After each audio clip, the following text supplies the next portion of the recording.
بسم اللہ الرحمن الرحیم۔ حضرت جابر رضی اللہ تعالیٰ عنہ سے روایت ہے، وہ فرماتے ہیں کہ ایک مرتبہ حضرت عمر رضی اللہ تعالیٰ عنہ آپ صلی اللہ علیہ وسلم کے پاس تورات کا ایک نسخہ لے کر آئے اور فرمایا کہ یہ تورات کا نسخہ ہے۔ آپ صلی اللہ علیہ وسلم خاموش ہو گئے۔ اس کے بعد حضرت عمر رضی اللہ تعالیٰ عنہ نے اس تورات کے نسخے کو پڑھنا شروع کیا۔ اس کے بعد آپ صلی اللہ علیہ وسلم کا چہرہ متغیر ہونے لگا۔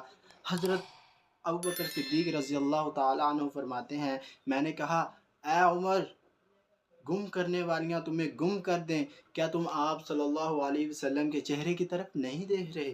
جب حضرت عمر رضی اللہ تعالیٰ عنہ نے آپ صلی اللہ علیہ وسلم کے چہرے کی طرف دیکھا تو آپ صلی اللہ علیہ وسلم کے چہرے پر غصے کے آثار تھے، تو آپ رضی اللہ تعالیٰ عنہ خاموش ہو گئے اور کہا کہ ہمیں یقین ہے اللہ ہمارا رب ہے، دین ہمارا اسلام ہے اور محمد صلی اللہ علیہ وسلم ہمارے نبی ہیں اور ہم آپ صلی اللہ علیہ وسلم پر راضی ہیں۔ اس کے بعد آپ صلی اللہ علیہ وسلم نے فرمایا، قسم ہے اس ذات کی جس کے قبضے میں محمد صلی اللہ علیہ وسلم کی جان ہے، اگر اس وقت موسیٰ علیہ السلام موجود ہوتے تو تم ان کی پیروی نہ کرتے بلکہ تم میری پیروی کرتے۔ یہی نہیں، اگر اس وقت حضرت موسیٰ علیہ السلام موجود ہوتے تو وہ بھی میرے دین کی پیروی کرتے۔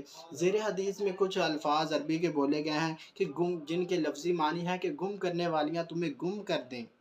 یہ ایک محاورہ ہے، یہ اس وقت بولے جاتے ہیں جب کوئی شخص اپنے باتکلف دوست کو تعجب کے اظہار کے طور پر کہے کہ جب حضرت ابوبکر صدیق رضی اللہ تعالیٰ عنہ نے حضرت عمر رضی اللہ تعالیٰ عنہ کو تعجب کے اظہار کے طور پر کہا کہ کیا تم محمد صلی اللہ علیہ وسلم کے چہرے کی طرف نہیں دیکھ رہے؟ جب حضرت عمر رضی اللہ تعالیٰ عنہ نے آپ صلی اللہ علیہ وسلم کے چہرے پر دیکھا تو غصے کے آثار تھے، آپ خاموش ہو گئے کہ محمد صلی اللہ علیہ وسلم ہمارے نبی ہیں، دین ہمارا اسلام ہے، ہم آپ صلی اللہ علیہ وسلم پر راضی ہیں۔ اس کے بعد حضرت عمر رضی اللہ تعالیٰ عنہ نے فرمایا کہ میں نے آپ صلی اللہ علیہ وسلم سے اس بات پر معذرت کی تو آپ صلی اللہ علیہ وسلم نے اپنی ناگواری کو ختم کر دیا۔